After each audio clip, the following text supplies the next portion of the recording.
તો આપણે 2025ની પરિક્રમની થોડીક મહાકાળી માની વડલાની વાત કરવી છે.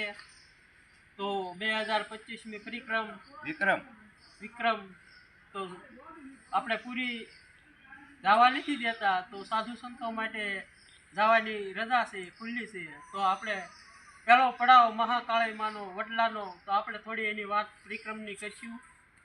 તો કહેવાય લીલી પરિક્રમ ગિરનારની અંદર, તો કે એ માં ભગવતીનો વડ આવે, માં કાળિયાનો કહેવાય કે આગળ 500 ડગલા હાલો તો કહેવાય જીણા બાવાની મઠી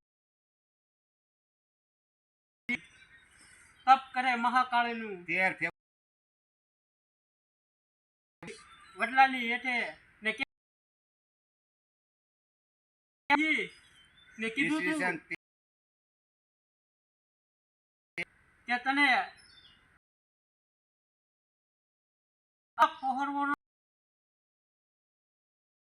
મટી જાવ જીણા બાવાની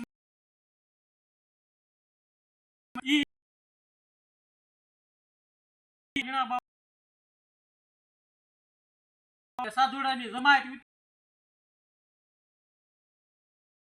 જીણા બાવાની મઢીએ ને એ જીણા બાવાને કહે છે,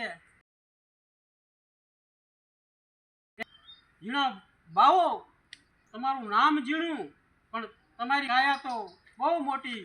તો એ જીણા બાવા ગરુદત્ત ભગવાન કહે છે કે માગી લો જીણા બાવા, આજ હું ગરુદત્ત ભગવાન બોલું છું. તઈ જીણા બાવા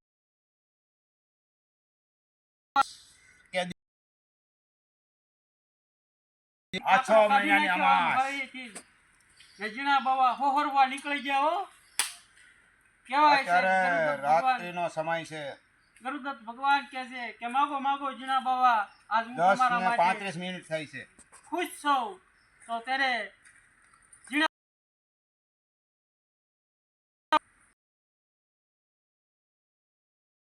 ગરુદત્ત ભગવાન તો ઈચ્છા પ્રમાણે તો મહાકાળીએ મને ઘણું આપ્યું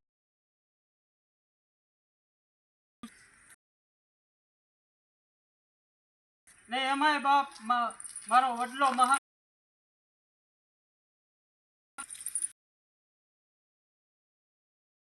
છે. તો એમ ગરુદત્ત ભગવાને વસન આપેલું જીણા બાવાને કે માગો જીણા બાવા બીજું વસન. તઈ જીણા બાવા કહે છે કે આ જંગલની અંદર જે કોઈ ભૂલા પડે